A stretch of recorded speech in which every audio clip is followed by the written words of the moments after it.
नमस्कार मित्रांनो, महाराष्ट्राच्या राजकारणातून सर्वात मोठी बातमी समोर येत आहे.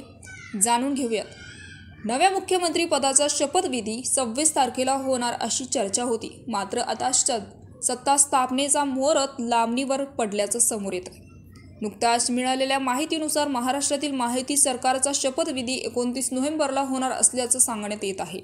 या शपथविधी सोहळ्यात भाजपाचे 25 आमदार तर शिवसेना शिंदे गटाचे 5 ते 7 आमदार आणि अजित पवार यांच्या राष्ट्रवादी काँग्रेसकडून 5 ते 7 शपथही घेतले जाणार आहे.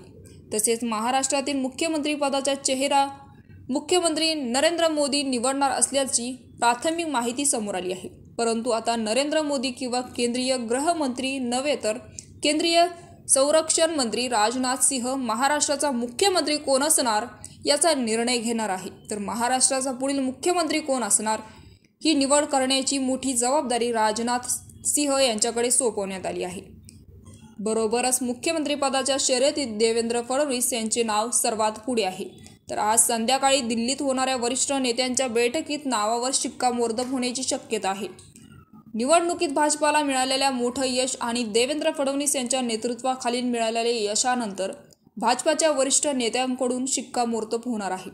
आता महायुतीसमोर पहिलं आव्हान मुख्यमंत्री निवडीचे असेल तर 136 किंवा 37 जागा जिंकून आल्यामुळे मुख्यमंत्री पदावर भाजपाचा दावा मजबूत झाला आहे. तसेच एकनाथ शिंदे आणि अजित पवारांच्या समसमजनावर विश्वास ठेवून भाजप मुख्यमंत्री पद घेऊन अशी दाट शक्यता आहे. तर मित्रांनो, याविषयी आपलं मत ही कमेंट बॉक्समध्ये नक्कीच कळवा आणि चॅनलला सबस्क्राईब करा. तूर्तास धन्यवाद. जय महाराष्ट्र.